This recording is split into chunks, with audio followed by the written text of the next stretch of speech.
Siria está aquí, a 8 horas de avión de España. Es la mitad de grande y su población se concentra aquí. ¿Por qué? Porque toda esta zona es un enorme desierto, pero un desierto muy importante. Tiene 1/3 de las reservas de petróleo del mundo y también de gas natural. Según algunos, el nuevo petróleo. Para sacarlo de aquí y llevarlo a Europa, hay que rodear toda esta península y salir por el canal de Suez.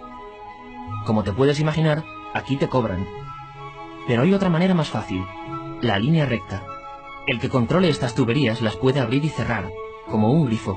Si no pagas, no hay petróleo, ni gas. Esta región es increíble. La civilización en el planeta empieza en 3 sitios y este es uno de ellos. Mesopotamia, aquí. Sumer, que te sonará menos, pero es donde empieza todo, aquí también. ¿Recuerdas la Torre de Babel de la Biblia? La hicieron estos tíos. Egipto, aquí. Siempre ha sido un punto de contacto entre Oriente y Occidente, dando a Asia salida al Mediterráneo. Quizá por eso aquí nacen las principales religiones monoteístas, el judaísmo, el cristianismo y el islam. El islam es el último que llega y de hecho acoge a las 2 anteriores. Adán, Noé, Moisés, Jesucristo son considerados profetas islámicos. Bueno, al grano. Como la zona es brutal, todos han querido controlarla y siempre ha estado dentro de algún imperio. Los persas, los griegos, los romanos. El imperio romano termina partiéndose en 2 y finalmente solo sobrevive esto. Ahora es cuando la última religión monoteísta, el islam, construye su propio imperio. ¿Te acuerdas de las cruzadas? Bueno, pues son los europeos cristianos intentando recuperar esta zona de la que estamos hablando. Los últimos en llegar son los turcos, que ojo, no vienen de Turquía, sino de muy lejos en Asia, junto con Gengis Khan. Lo conquistan todo y fundan el Imperio Otomano. El Imperio Otomano se queda ahí hasta la Primera Guerra Mundial.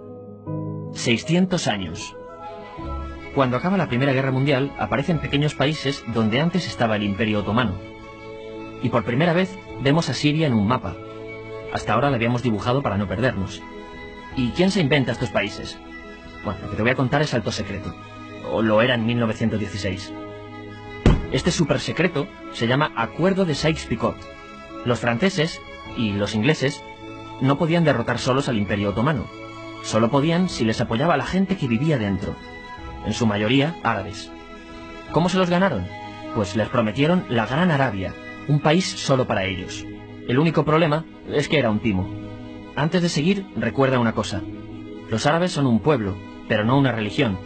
O sea, un árabe puede ser musulmán, puede ser cristiano, y antes del Islam parece que hubo tribus árabes con tradiciones judías. Bueno, pues a los árabes no les dieron ese único país que les habían prometido. En su lugar, franceses y británicos crearon muchos países pequeños. Estos países, obviamente, no eran países de verdad, sino zonas bajo su control, con gobernantes puestos por ellos. Durante este tiempo hacen lo que quieren con la zona. Recuerda que hay petróleo. Siria, aunque no tiene grandes reservas, tiene fácil salida al mar. Y Francia, que es la que se ha quedado con Siria, se lo da a compañías extranjeras. Después de la Segunda Guerra Mundial, los europeos se van. En el caso de Siria, son echados a patadas. Pero antes de irse, crean otro estado, Israel. No es el momento de hablar de ello, pero es un estado muy polémico que sus vecinos no reconocen. La prueba es que nada más irse los británicos, todos estos estados lo atacan. La zona, a partir de ahora, va a ser una bomba de relojería. Y mientras, ¿qué pasa en Siria? Bueno, pues no es muy estable. Tiene golpes de estado constantes. En esa época, aparece en Siria una ideología que se hace con el control y se expande por el mundo árabe, el Ba'ath. Esta ideología mezcla el antiguo sueño de una sola nación árabe con ideas socialistas. Y algo muy importante, es laica, o sea que no es religiosa. Siria se llega a unir con Egipto, un país con el que no tiene frontera. Pero no es algo raro, muchos de estos países intentan hacerlo también. Como recordarás, a esta gente se le había prometido un solo país y las ganas las seguían teniendo. Pero la unión falla. En este tiempo, Egipto les convence para nacionalizar el petróleo. En Siria, Al-Assad, el padre del Assad de ahora, se convierte en jefe del estado Ba'ath. En Irak, también Ba'ath, comienza a ganar fuerza Saddam Hussein. Las diferencias entre ambos países dividen a los partidos Ba'ath de otros países en pro-Siria o pro-Irak. Ahora ocurre la Guerra Fría. El mundo se divide en 2. O eres de Estados Unidos o de la Unión Soviética. Son años muy movidos en los que se pegan constantemente con Israel, invaden su vecino Líbano y comienza una oposición islamista al régimen Ba'ath de Assad. Los hermanos musulmanes. Vale, volvamos atrás un momento. Recuerdas que la mayoría de árabes eran musulmanes, ¿verdad? Bueno, pues dentro de los musulmanes hay 2 ramas fundamentales. Suníes, la mayoría, y chiíes. En el caso de Siria, a pesar de ser un estado laico, los gobernantes como Assad y los jefes militares eran chiíes, los cuales representan menos del 13%. En cambio, casi el 70% de la población es suní.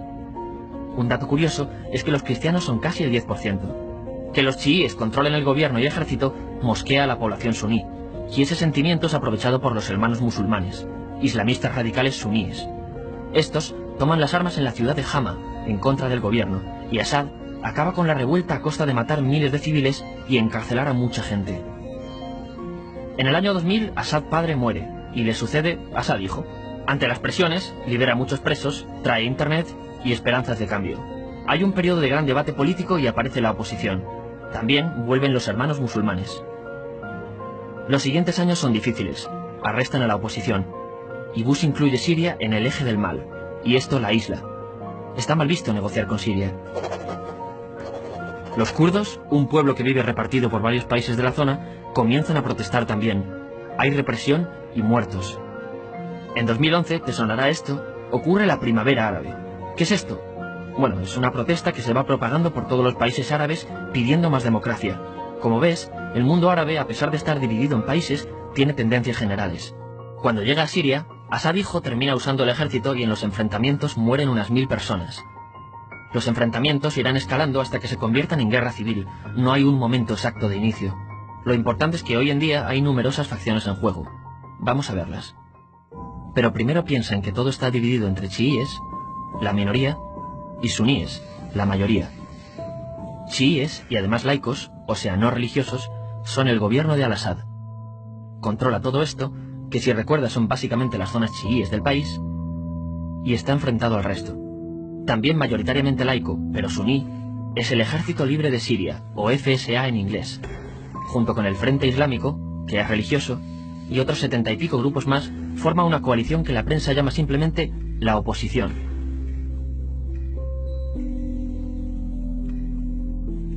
También suníes e islamistas, pero radicales, son Al-Nusra, llamados Al-Qaeda en Siria porque son básicamente eso, Al-Qaeda en Siria. Otros islamistas radicales son el ISIS o Estado Islámico. Salen de Al-Qaeda en Irak, controlan la mayor parte de Siria e Irak y se han hecho famosos por sus atrocidades. Su objetivo teórico impacta a muchos. Es un Estado Islámico a lo largo de Asia, África y Levante. Aunque a ti ya te suena, ¿verdad? En naranja tenemos al pueblo kurdo, que recordarás porque el presidente Al-Assad lo reprimió, al igual que gobiernos de países próximos también lo hacen. Ahora controlan militarmente esta zona.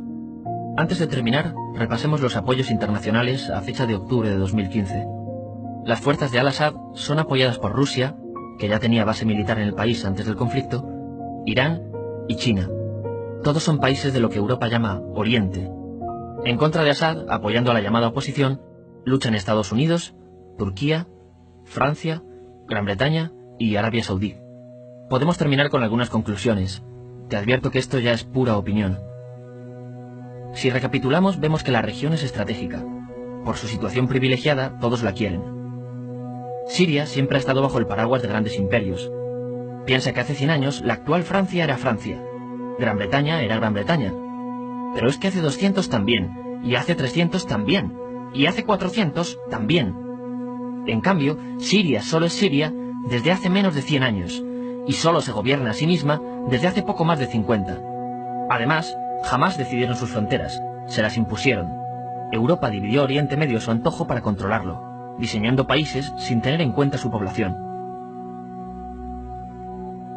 Muchos historiadores dicen que todo pueblo tiene la necesidad de manejar su propio destino, pero estos ingredientes que hemos visto juegan en contra de proyectos como la Siria Ba'ath, que encima usa la represión para mantenerse.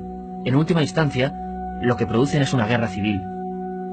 En este contexto no es extraño que aparezcan actores que se alimenten de la desesperación, el sentimiento suní de opresión y la visión de Occidente como invasor. ISIS usa la identidad árabe y la mitología de antiguos imperios. Cuando quieres entender el presente, pregúntate, ¿y el pasado?